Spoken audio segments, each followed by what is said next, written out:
अच्छा मुझे बताओ कि जब बांग्लादेश गई पहला शुरू के दिन कैसे गुजरे, क्या डिफरेंस तो मैं देखा बांग्लादेश और पाकिस्तान में जनरल डिफरेंस की बात करते हैं, फिर हम उसको ना कैटेगरी में डिवाइड करेंगे। जनरली स्पीकिंग हमें लगता है कराची का ट्रैफिक ज़्यादा है। Karachi is haven. क्या बात कर रही हो? बांग्लादेश का ट्रैफिक इज़ डेडली। आधे घंटे फिगर आधा घंटा 15 मिनट का रास्ता है ना, अगर आप गाड़ी में बैठ गए 45 मिनट से पहले आप नहीं पहुँचेंगे ढाका में। यस अबे नहीं यार, इट इज़ जैम पैक्ड।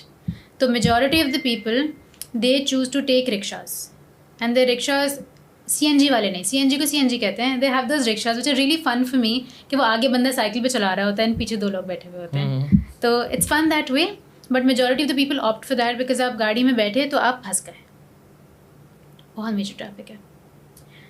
दूसरा मेजर डिफरेंस, पाकिस्तान में बारिश अगर हो जाए साल में एक आध दफ़ा शहर डूब जाता है। इतनी सी बारिश होती है शहर डूब जाता है। कराची में तो या कराची इज़ गॉन। ढाका में कुछ एरियाज़ हैं, देयर वाज अ टाइम वहाँ पे बारिश खासी होती है। There is a lot of monsoon बहुत रहता है विच इज़ रियली गुड क्योंकि गर्म बहुत है। बारिश होती है ठंडा हो जाता है, फिर बारिश होती है फिर ठंडा हो जाता है।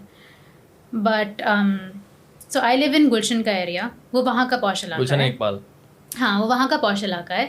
इट्स लाइक यहाँ का डिफेंस क्लिफ्टन कह लो। बारिश तूफ़ानी भी होगी ना, 2 सेकंड बाद बाहर निकलोगे लगेगा कुछ नहीं है। There drainage system is great. बहुत अच्छी बात है। बट हाँ अगर आप पुरान ढाका की तरफ जाएंगे, अंडर डेवलप्ड जगह जाएंगे, वहाँ पे ये होगा। एक दफ़ा ऐसे सुनने में आया था कि पानी भर गया, घुटनों तक के टखनों तक पानी आया था एंड पीपल लाइक कि क्या हो रहा है ना। तो मतलब सिस्टम अच्छा है भाई, बहुत अच्छा है। अच्छा है, कंपैरेटिवली बहुत अच्छा है। उनका इंफ्रास्ट्रक्चर अच्छा है, उनकी buildings are really nice. Road कैसे हैं?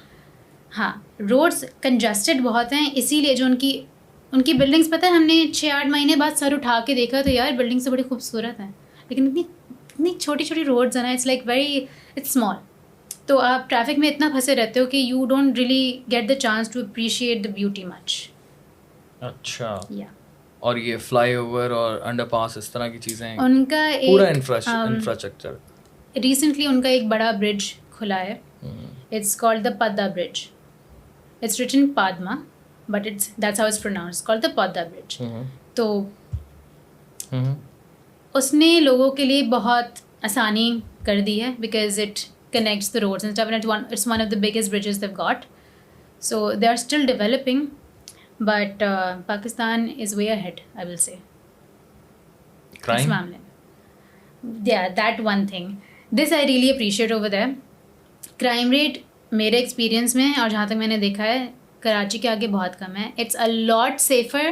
मैं रात को 11 बजे भी जिम से अपने जिम के कपड़ों में पैदल घर आ जाती हूँ एंड मुझे इतना सा भी डर नहीं लगता. कितना दूर है घर वहाँ से? A good 15 minutes walk. 15 minutes walk is a lot. मैं आराम से चिल में चलती फिरती अकेले घर आ जाती हूँ and I don't feel the need कि यार मेरी चादर मेरे पास है कि नहीं, do I have a jacket, do I need to wrap myself up in something कि कोई आके हाथ ना लगा दे. No one gonna stare at you.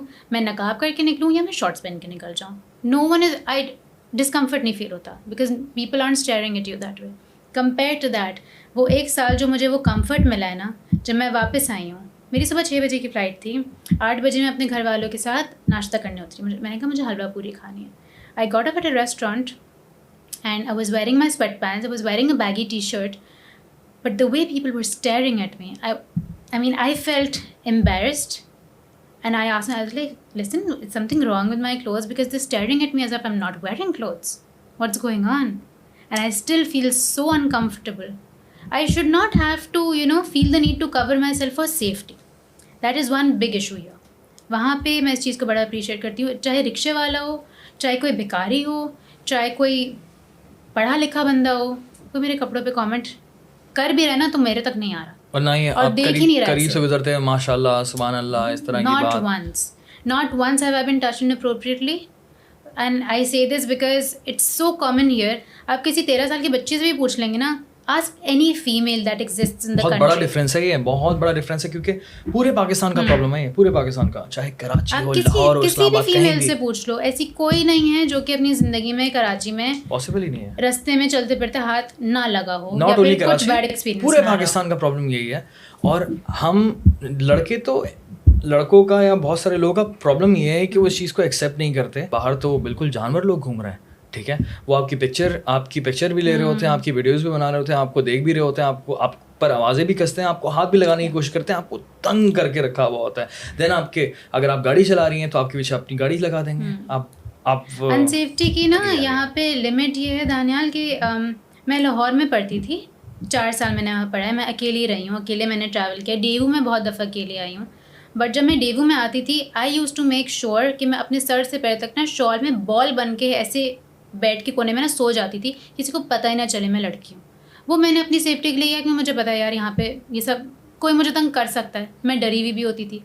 लेकिन उसके बावजूद once I woke up at 5 in the morning because someone was trying to grab me from behind my seat, and I got up and saw it was a पढ़ा लिखा कोई university going लड़का था, और वो सीट से पीछे हाथ डाल के पता नहीं मेरी कोनी पकड़ रहा था उसको क्या। एंड मैं इतनी नींद में थी, मैंने उसको मैंने नींद में गालियाँ दी, लेकिन मैंने पूरी बस में एक बंदा कोई कुछ नहीं बोला। And he just staring at me like what have I done, like what are you even trying to grab, what are you doing. उसके बाद से मैं डेवू के 18 घंटे के सफ़र में एक दफ़ा भी सो नहीं पाई, वरना मेरी आदत है मैं ट्रैवलिंग में ना मैं 20 घंटे के लिए सो जाती थी, सो जाती थी मैं, और 20 घंटे बाद उठती थी कराची पहुँच के।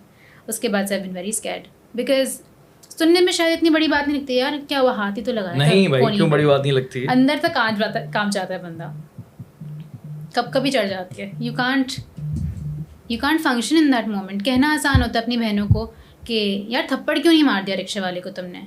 मेरे घर के नीचे रिक्शे वाले ने मुझे उतारा है, and he said something very inappropriate to me, and me being me it was a very expected reaction कि मैंने लगा देना था चमाट। एंड मामा वाज लाइक तुमने कुछ किया क्यों नहीं। And मैं कहाँ रही थी सब वहाँ खड़े होके, I didn't know what to do, I was just standing and staring at the guy, I didn't know what to do. और ये चीज़ कराची में नहीं सही हो रही है। I don't travel in a Careem after dark, I shouldn't be scared for my life, right? That should not be the case. कोई तो शहर ऐसा हो पाकिस्तान में जहाँ हम उसको, देखो टाइम तो लगेगा चीज़ों को सही होने में, लेकिन कोई तो शहर ऐसा हो जो कि हम मिसाली तौर पर बोल सकें कि यार ये शहर है, यहाँ ऐसा होता नहीं है, और फिर किस तरह से उन्होंने इस मसले को ख़त्म किया है। हम तहसील टू तहसील, district to district, district to district, तहसील से लेकर फिर शहरों तक जो है ना, इसको हम अप्लाई करें उस मसले को, लेकिन ये हर गाँव में, हर तहसील में, हर डिस्ट्रिक्ट में, हर शहर में ये मसला है। Tell me this, how will there ever be like proper change when the idea of consequences is not that obvious? Zahir Jafri, what was this guy's name?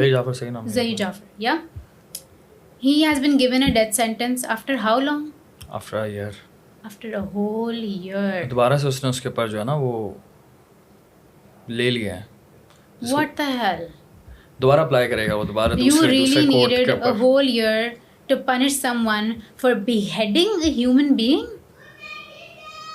You needed a year to think about that?